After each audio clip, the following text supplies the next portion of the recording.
It must be grounded in wisdom. It must be carried into healing. And that is where we go next. At 7 p.m., Uncle Marvin will meet you. His voice carries the deep roots of Southern wisdom, the strength of generations who endured, and the healing of stories that hold both pain and resilience. Where I have shown you how to break the grip of control, he will show you how to mend what was broken, how to anchor yourself in heritage, faith, and healing. So breathe once more. Inhale clarity, exhale readiness, and step forward from breaking free to building whole. Manipulation rarely enters the room wearing its true name. It doesn't announce itself as harm. It arrives disguised. Sometimes it wears the mask of care. I just want what's best for you. Sometimes it dresses itself as love. If you really cared, you'd do this for me. Sometimes it hides behind authority. You don't know what's good for you, but I do. On the surface, these words can sound protective, but underneath, they twist your freedom. Because true care empowers, manipulation disguises control as concern. True love honors choice. Manipulation demands compliance. True guidance respects boundaries. Manipulation erases them. So, the first step is recognition. Not everything that looks like care is care. Sometimes it is a costume. And the sooner you learn to see the mask, the sooner you can protect yourself. Manipulation is powerful because it does not always shout. Often it whispers, "You owe me. No one else will love you like I do. If you leave, you'll regret it." These are the hooks, phrases designed to sink into your fear, your guilt, your longing to belong. And once the hook is set, it tugs at you. It makes you question yourself. It makes you doubt your instincts. It keeps you tethered to someone else's control. But hear me clearly, those hooks are not truth. They are tactics. You are not unworthy without them. You are not trapped by their approval. The hook only holds if you agree to keep carrying it. This is why awareness is everything. Because once you see the pattern, once you name it, the power begins to dissolve. Not all at once, not without pain, but slowly, steadily, clarity weakens the chain. So start here. When words feel heavy on your chest, ask yourself, is this love or is this leverage? Because manipulation thrives in disguise, and you are learning now to strip away the mask. Gaslighting is one of the most insidious forms of manipulation It doesn't just challenge your opinion, it attacks your reality. It sounds like, "That never happened. You're too sensitive. Everyone thinks you're overreacting." Over time, these phrases are not just words. They are weapons. Because gaslighting plants doubt, not about the situation, but about you. It makes you question your memory. It makes you distrust your feelings. It makes you wonder, am I the problem?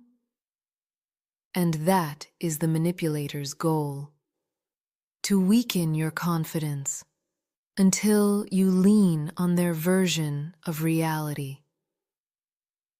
Gaslighting works only if it isolates you. If your voice is the only one in your head, you can be convinced you're losing touch. So the first antidote is this: document your truth. Write things down. Keep records of what was said, what was promised, what actually happened. Not because you owe proof to them, but because you owe clarity to yourself.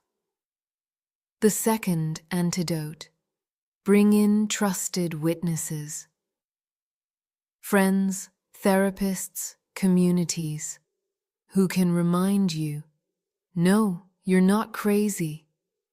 Yes, this really happened. Yes, your feelings make sense. The third antidote: practice saying the words, "I know what I experienced." Even if your voice trembles, each time you repeat it, you reclaim ground. Gaslighting is a war on your perception. But perception can be rebuilt. Step by step. Breath by breath.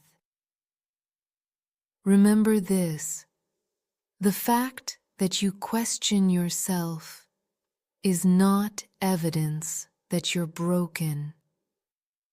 It's evidence that someone tried to break your trust in you.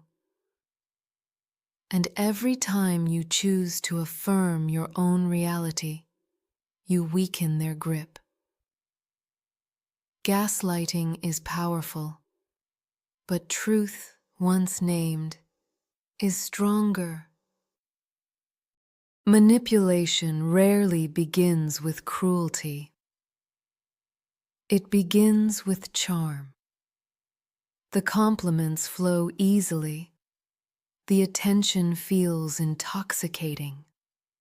The gestures are grand, as though you've finally been chosen, finally been seen. This stage is deliberate. It builds attachment quickly. It convinces you that this connection is rare, that you must not lose it. The hook is set in the sweetness, because once you are invested, once you feel special, you are easier to control. But soon, the charm shifts. Little criticisms creep in. That warmth grows conditional. Silence replaces affection, unless you comply. And when you resist, punishment arrives. It may be anger, sharp and sudden. It may be withdrawal, cold and distant. It may be guilt. After all I've done for you. This is the cycle of control. Idealize, devalue, punish. And then, just when you are ready to leave, the charm returns. a sudden apology, a tender gesture, a reminder of the sweetness that hooked you in the first place. And so the loop begins again.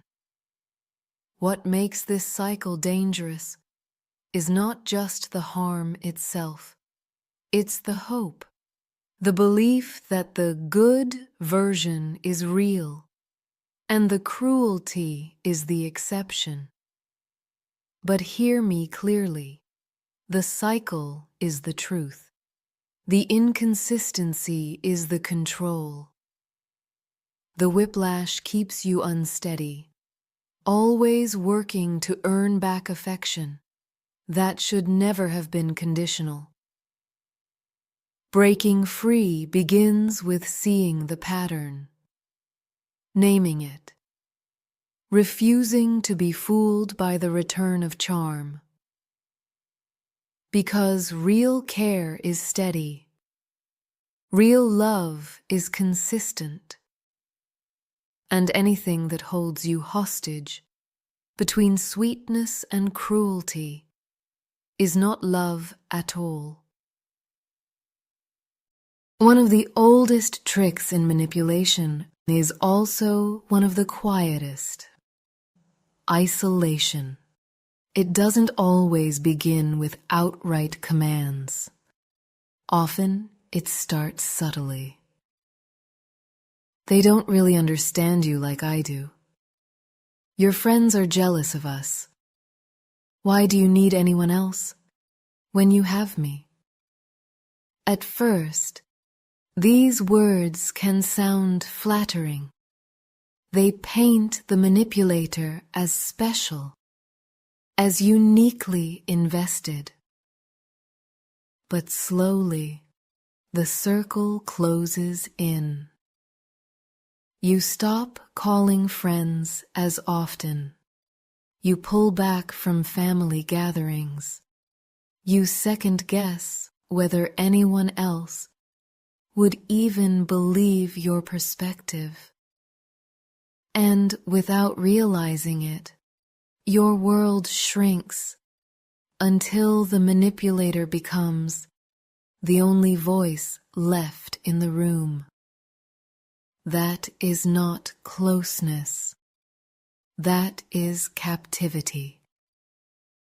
The antidote to isolation is connection. Every time you reach out to someone trustworthy, you weaken the manipulator's hold. Every time you speak the truth aloud, you chip away at the silence that keeps you trapped. Reclaiming connections may feel risky. You may fear judgment. You may worry no one will understand. But hear me clearly. Healthy friends and family will not punish you for struggling. They will stand with you. And if you have no safe connections nearby, seek support elsewhere. A counselor, a community group, even a journal that records your truth so it cannot be erased. Isolation thrives on convincing you that you are alone. But you are not alone. Every step you take to widen your circle again, every call, every message, every moment of honesty is resistance. And resistance breaks control. So remember this: love will never cut you off from the people and practices that keep you strong. If someone is shrinking your world, it is not love. It is manipulation, and you deserve freedom. Manipulators often use what you need most as their strongest tool. Sometimes it's money. They pay the bills, then remind you every day, you'd be nothing without me. Sometimes it's emotional support. They comfort you one moment, then weaponize your vulnerability the next. After all I've done for you, how dare you question me? This is leverage, turning what should be care into a chain. It works because it strikes at your survival, your belonging, your deepest fears of being abandoned. But hear me, true support does not demand your silence. True care does not hold you hostage. If love comes with constant debt, it is not love, it is leverage. The first step in breaking free is to name it. Say the words clearly. This is not help. This is control. The second step is to begin reclaiming what was used against you. If it is financial, start small. Save a little. Learn what independence could look like. Build options quietly if you must. If it is emotional, build new sources of support. Friends, communities, professionals who remind you that your worth is not tied to one person's approval. And if it is both, recognize that the manipulator will tighten their grip as you step away. That resistance is proof of their fear, not your weakness. The goal is not to repay their help. The goal is to see clearly. Help that demands obedience was never help at all. Leverage loses power the moment you realize you are allowed to need, to ask, to grow, without being chained by guilt. So breathe deeply. Exhale the debt that was never yours. Your needs are not flaws. Your dependence does not make you unworthy. And anyone who twists your needs into shackles is not protecting you. They are protecting their control. And you deserve freedom. When charm and guilt are not enough, manipulators reach for fear. Sometimes it is loud, yelling, slamming doors, threats of leaving, threats of violence. Other times it is quiet, a sudden withdrawal of affection, a cold silence that chills the room, a subtle look that says, "Step out of line and you'll pay for it." Fear is the currency of control. It trains you to second guess, to tiptoe, to silence yourself before they ever have to silence you. This is not love. This is domination.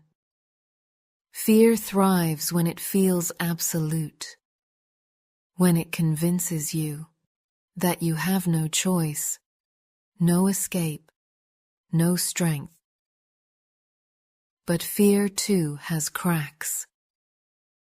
The first crack appears when you name it. I am being intimidated. Naming breaks the spell of confusion. It shifts the weight from my fault to their tactic. The second crack comes when you imagine alternatives, even small ones, calling a friend, seeking support, writing your truth in a journal so it cannot be erased. Fear tells you you are trapped. Action proves otherwise. And the third crack, courage, not the absence of fear, but the decision to act despite it. Every step you take, every boundary you draw, every truth you voice, every connection you reclaim, weakens their power. Because fear is not infinite. It depends on silence, on compliance, on your belief that you have no way out. The moment you resist, the moment you see the tactic, the leash begins to snap. So remember this: if love requires your fear, it is not love, it is control. And you deserve to live free of anyone who needs your fear to feel powerful. When manipulation is exposed, when the control begins to crack, most manipulators do not surrender. Instead, they perform change. The apologies arrive, grand, tearful, rehearsed. The promises sound convincing. I'll never do that again. I see what I've done. This time will be different. And for a moment, hope returns. The tenderness feels real. The cycle feels broken. But then, slowly, the old patterns creep back. Because for manipulators, promises are not commitments. They are tools. They buy time. They calm resistance. They reset the cycle. The illusion of change is not growth. It is strategy. So how do you know if change is genuine? Look for consistency, not declarations. Has behavior shifted over weeks, over months, not just in the glow of an apology, but in the quiet grind of daily life? Look for accountability. Does the person admit the harm without excuses? Do they seek support to change, or do they rely on your forgiveness alone? Look for respect. Do they honor your boundaries now, not only when they fear losing you? Real change is slow.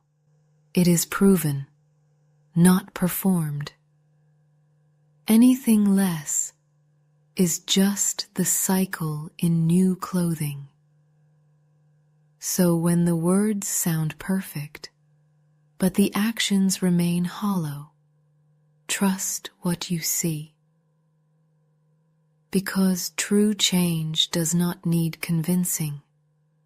It shows itself, quietly, consistently, until safety grows again. And if safety never grows, then the change was never real. Do not be fooled by the illusion.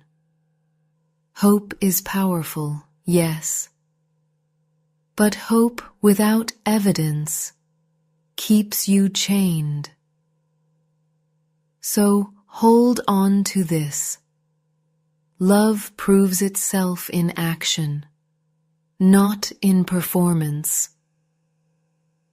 And you deserve nothing less than the real thing. One of the manipulator's greatest victories is teaching you to silence yourself. Every time you swallowed words to avoid conflict, every time you bit back truth because you feared the reaction, every time you stayed quiet just to keep the peace, that silence becomes a cage. At first, it feels like survival, but over time, it becomes self-erasure. You forget the sound of your own needs. You begin to doubt that your voice even matters. And that is exactly what manipulation wants, your silence, because silence protects their power. Reclaiming your voice begins small. It doesn't start with shouting. It starts with whispering truth back to yourself. Try it. I felt hurt. I need space. I deserve better. Say the words aloud, even if no one else hears them yet. Then practice with safe people, a friend who listens, a therapist who validates, a journal that holds your truth without interruption. Notice how it feels in your body when you speak honestly, perhaps shaky, perhaps freeing. With time, the words grow stronger. The cage begins to crack. And when you finally speak, in the presence of the manipulator, clear, firm, unapologetic, you reclaim the power they tried to take from you. Your voice is not a weapon. It is your birthright.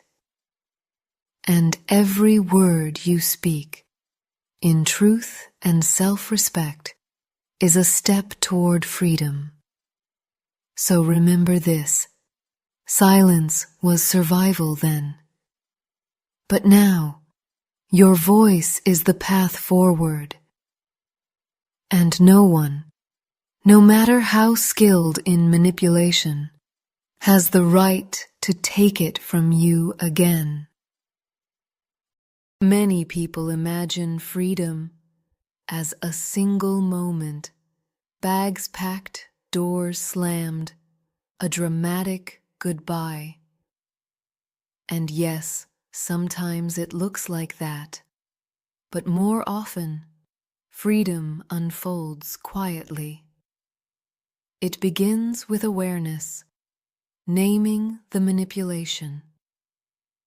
It grows with preparation, building resources, reconnecting with support, strengthening your inner voice.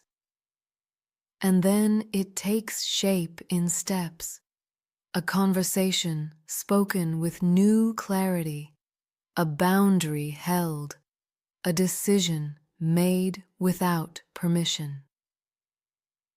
Freedom is not just leaving a person, it is leaving the pattern. And patterns don't always fall in a day. So, if your process feels slow, don't confuse that with failure. Every small act of reclaiming yourself is freedom in motion. So, how do you measure freedom? Not only by the distance between you and them, but by the closeness between you and yourself. Ask yourself, do I trust my perceptions more today than I did yesterday?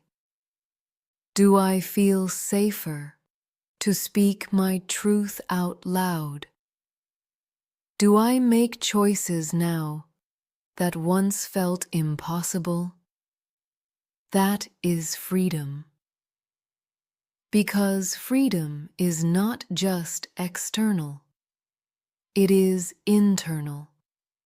It is the moment you realize their voice no longer overrides your own.